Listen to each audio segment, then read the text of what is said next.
going on, guys? Brent Jaswinski and John Burns here with Motorcycle.com, and we are here standing in front of the 2018 Husqvarna Svartpilen 401 and the Vitpilen 401, the urban fashion-forward offerings from the Swedish motorcycle company. And the Vitpilen is more of a cafe racer-inspired bike, whereas the Svartpilen's more of a street scrambler. Scrambly. And we're just here grabbing our morning coffees, and we're about to hit the road and see what these things can do. The Svartpilen has a little coffee rack even, so that's nice. A little cup holder right there. Yeah, the tank. You can tell Svartpilen because it says it right there, Svartpilen. And also Svart kind of sounds like Schwarz. This is kind of black. It means black. This is the black one. They make it easy for you. Vit is white in Swedish, isn't it? You speak the language? I don't speak the language. So Vitpilen is white arrow? Or is it silver arrow actually, isn't it? Silver arrow, but that one's white. I'm not sure. The bigger the white one would point to white. the bigger silver Vitpilen is silver, isn't it? So it's neither here nor there, but they're both nice little motorcycles, huh? They are. We're going for a ride. We'll find out more.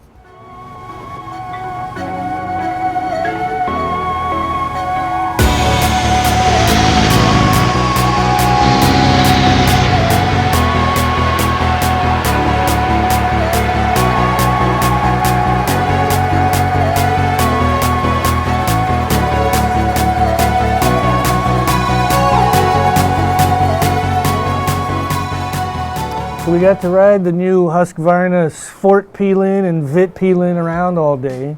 The Husqvarna rep for the US was kind enough to drop them off this morning. We rode it, we got our impressions. The 401 actually comes from the 390 Duke engine, which is right behind us. And the whole drivetrain, I think, right? Transmission. Yeah, I believe everything is just the side casings, the engine casings that are different. It's got an H on it instead of a KTM. Yeah, and the steel trellis frame looks like it's the same too. The swing arm appears to be the same. So it's kind of a 390 Duke with Husqvarna bodywork and some other stuff on both of them. It's a good platform to start with, that's for sure. Yeah, and when you start with that platform, it'd be hard to screw it up, and they really didn't screw it up, did they? I enjoyed riding both of them around. I did too. I think they're both very spunky little motorcycles. It's a lot of fun. The single cylinder, the 373cc motor, it definitely pulls hard. I mean, well, for its size, that is. Getting it in and around town and getting on the gas and whatnot, really quick. They're snappy. Yeah, for it being 373cc, that's we always loved the engine in the 390 Duke, and we love that little bike. Just because it's got such a great powertrain. For being small, it really has a pretty broad spread of power and pulls pretty hard on top. They don't have trouble cracking the ton at all. They'll go 100 miles an hour pretty easily. Yep, they'll do 100. And it's only a single counterbalancer in there. They run really smooth too. Yeah, There's never any point where it like buzzes or vibrates. So I like both of these bikes, but I like one of them a lot better than the other one because of the simple ergonomics of the thing. But you being a little taller, you didn't mind that one so much, even though the bars are quite a bit lower and quite a bit more forward. Had me stretched out a little bit on that one. Not bad, but yeah, I didn't really mind hopping off one to the other. It took a second to readjust to the ergonomics, but the Vitpilen has lower kind of clip-on style bars. Which are also, they're not tucked in, they're pretty wide. And so they definitely give you, good leverage on the bike. But the Svartpilen as well, it has more of like kind of a motocross bar.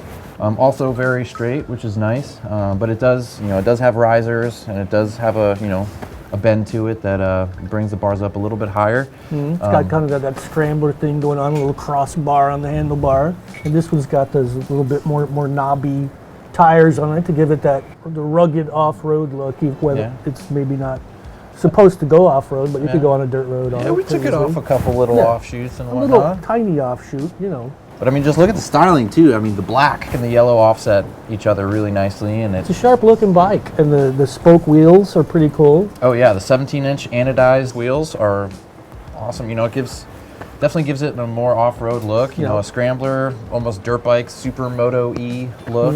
The downside of that being, if you get a nail in there, you're going to have to be carrying your tire tools because there's tubes in there, I believe.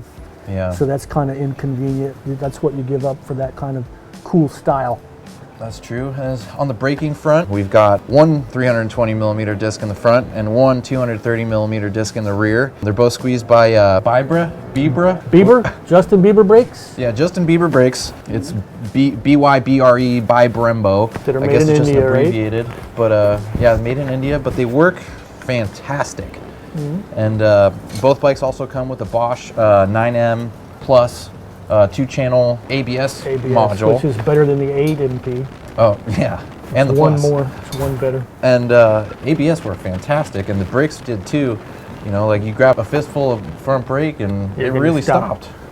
That's the beauty of both these bikes, of course, is just like the 390 Duke is they're very light, like about 330 pounds approximately. We're going to take them to the dyno and to the scales tomorrow, and we'll have the exact figures in our Motorcycle.com full story written review that we don't have on the video.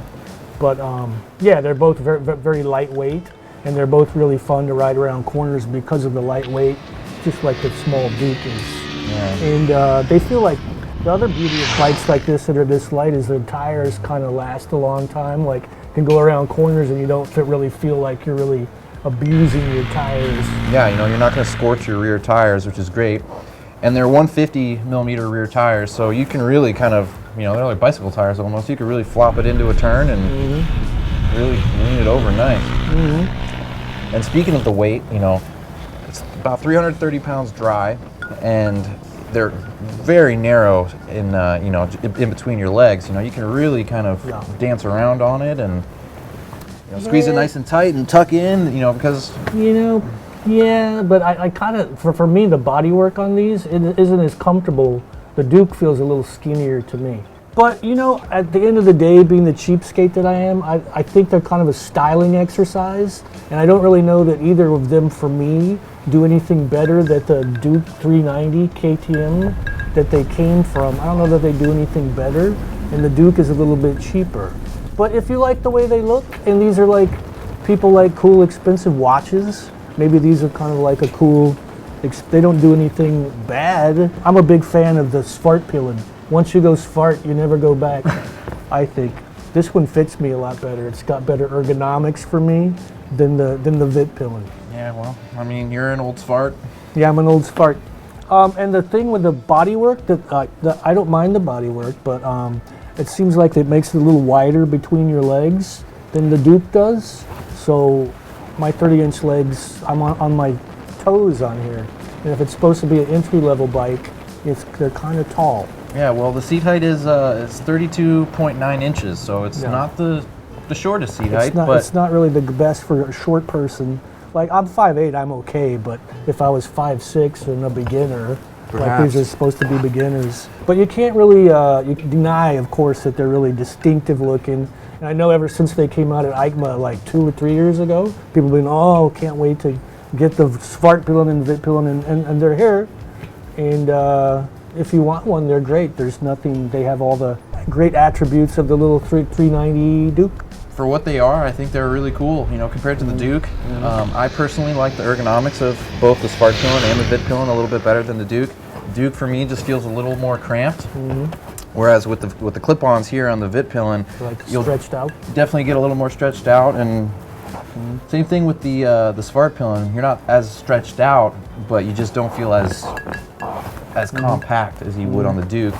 Price-wise, $6,300. That's about $1,000 more than the Duke, I believe. Well, anyways, today was fun, and it was good. we had a good little ride. Svartpilen and Vitpilen were pretty good. We peeled out on them. But for the full story, with our complete analysis, with all the dyno charts, the full specs, the weights, the millimeters, rake and trail, your wheelbase, your seat height measured, your brake diameter. We already did the brake diameter disc, didn't you? Yeah, well, you can tell by looking now. We mentioned a few of them, but for the full story, head on over to Motorcycle.com.